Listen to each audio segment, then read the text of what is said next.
Your dog runs your house, your heart, and probably your schedule. You know him as your best friend. But legally, he's property. In today's episode, you'll learn how to create an estate plan that doesn't leave your dog behind. Welcome to the Death Readiness Podcast. This is not your dad's estate planning podcast. I'm Jill Mastriani, former estate attorney, current realist, and your guide through wills, trusts, probate, and the conversations no one wants to have. If your Google search history includes, "Do I need a trust? What exactly is probate? And am I supposed to do something with mom's will?" You're in the right place. When I started preparing for this episode, I pulled out an old article I'd written years ago about animal trusts, and it brought me right back to my dog, Oliver. I first met Oliver in September 2012. I'd gone to the shelter planning to foster him, just to give him a place to land until he found his forever home. The shelter didn't know anything about his story.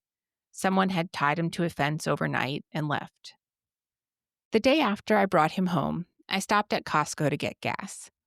Oliver was riding in the back seat, all 85 pounds of him, with his big head and long, floppy ears hanging out the window. The woman at the next pump glanced over and asked what kind of dog he was. I told her I wasn't sure.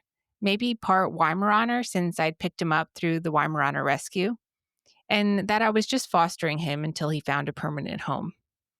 She smiled and said, "That dog's already found his home." Turns out she was right. Oliver had 9 lives. He survived a coyote attack, a fall off a cliff in Chattanooga, and even a run-in with geese that left his ears glued together. Though, in fairness, I think the geese were acting in self-defense. He once came down with pneumonia right before Thanksgiving, and I spent the holiday lying on the floor of the emergency vet with him, watching Hallmark movies on my iPad. My husband still calls him the best dog in the universe, and he really was.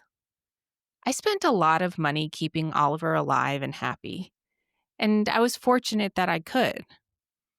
But the money wasn't the hardest part. It was the decisions. By the time Oliver came down with pneumonia, he was already an old dog, especially for a large breed. So every choice I made came with a quiet, heavier question behind it. Not just, can I afford this? But should I? Because it's not just about extending life. It's about making sure that life still feels good to the one living it.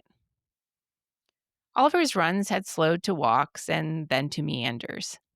But his tail still wagged, he still greeted me at the door, still loved his meals, still claimed the best spot on the bed.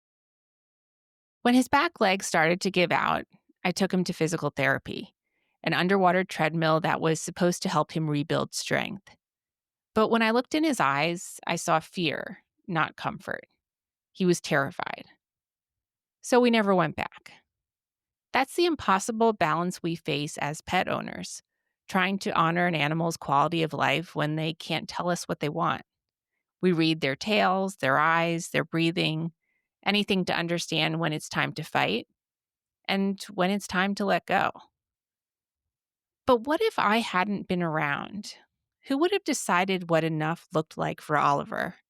Not just in dollars spent, but in comfort, in peace, in the small ways dogs show they're still happy to be here. That's where animal trusts, also called pet trusts, come in. A pet trust is a legal arrangement that lets you set aside money for your pet's care after you die. You name someone to manage the funds and someone to care for your pet. So your wishes and your pet's comfort don't depend on luck or guesswork. Actress Diane Keaton died on October 11th, and I've seen headlines claiming that she left a significant portion of her estate to her dog, Reggie. I don't know if that's actually true, but it did make me think that you might have seen these headlines and wondered how that even works. Back when I was practicing law, I used to get questions about animal trusts all the time. So when I saw Diane Keaton's name next to her dogs in the news, I figured it was time to talk about it here. Under the law, dogs, like all pets, are property, not people. And because you can't give property to property, you can't leave money directly to your dog. And this legal rule makes sense. Dogs can't sign contracts, manage money, or open bank accounts.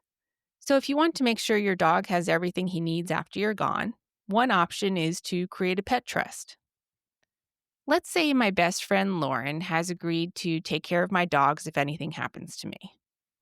You might wonder, why not just leave money to Lauren and trust that she'll use it for the dogs? Well, Lauren's a human, which means she's mortal, and her money is exposed to her personal liabilities. If she gets sued, those funds could be taken to satisfy a judgment. There's also no built in accountability. Once the funds are in her name, there's no legal requirement that she track them separately or spend them exactly as intended. Can you still do it that way?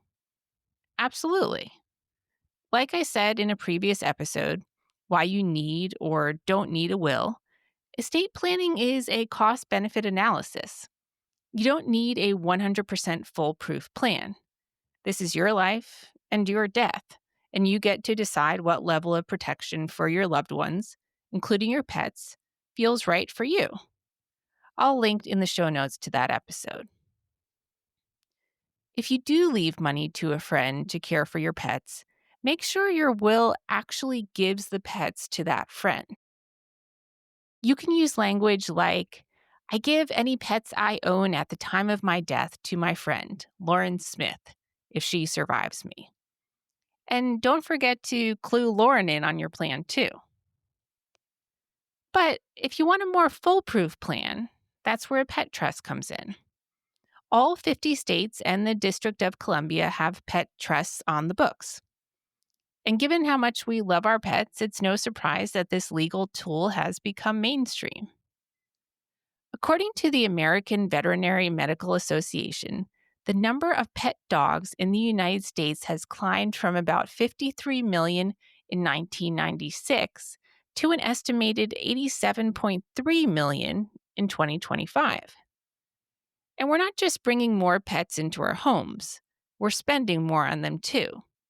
In 2025, pet owners reported spending around $1,700 a year on their pets, about $200 more than in the previous 2 years. So it makes sense to give some serious thought to how to provide for your pets if something happens to you. Here's how a pet trust works. You create the trust, either during your lifetime or through your will. You name a trustee who manages the money, and you name a caretaker who takes care of your pet day to day. And you can make the trust as detailed or as flexible as you want. For example, you might want to provide instructions regarding veterinary care and end of life decisions, or attach an exhibit to the trust with your pet's medications, dietary concerns, daily habits, pet insurance, and veterinarian and dog walker contact information. I have a pet information sheet that I'm going to link to in the show notes for this purpose. It's a great starting point for capturing relevant details about your pet.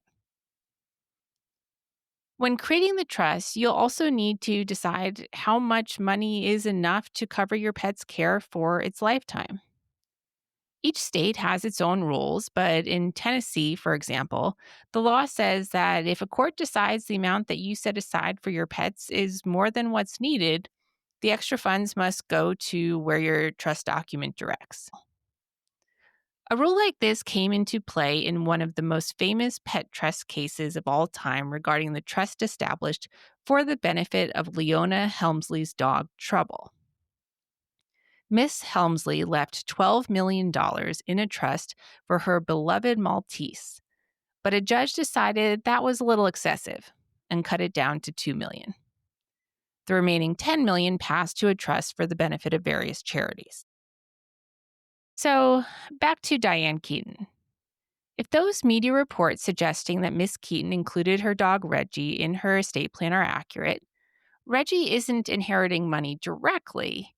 Instead, Miss Keaton's estate plan likely includes a pet trust for Reggie's benefit.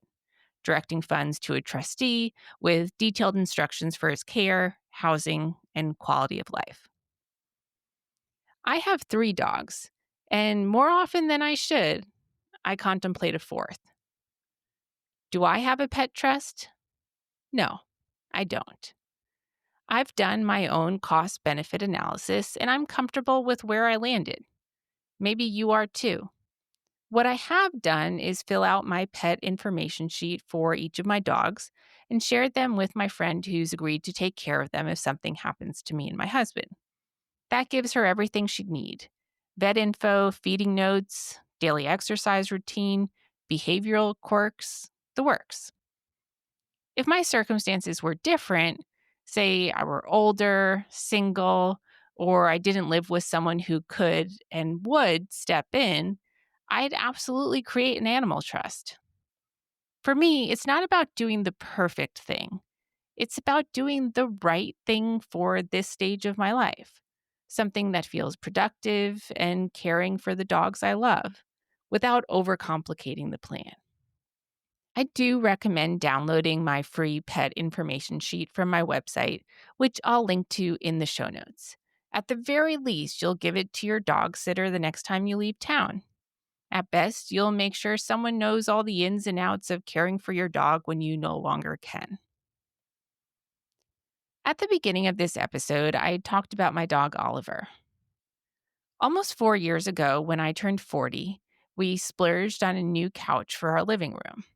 My husband Jeremy assembled it as his gift to me. And Oliver, of course, was eager to help. Before Jeremy put the cushions on, Oliver walked right across the base with his muddy paws, leaving a perfect set of prints.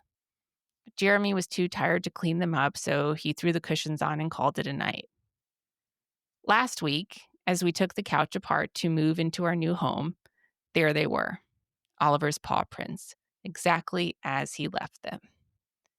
A quiet little reminder from the very best dog in the universe that love leaves its mark in our homes, in our memories, and yes, even in the plans we make to take care of those we love when we're gone. If you have a question you'd like me to answer on a future Tuesday Triage episode, submit it at deathreadiness.com/Tuesday Triage. That's deathreadiness.com/Tuesday Triage. The link is in the show notes. Thanks so much for listening today.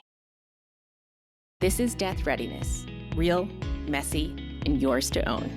I'm Jill Mastriani, and I'm here to help you sort through it, especially when you don't know where to start. Hi, I'm April, Jill's daughter. Thanks for listening to the Death Readiness Podcast. While my mom is an attorney, she is not your attorney. The Death Readiness Podcast is for educational and entertainment purposes only. It does not provide legal advice. For legal guidance tailored to your unique situation, consult with a licensed attorney in your state. To learn more about the services my mom offers, visit deathreadiness.com.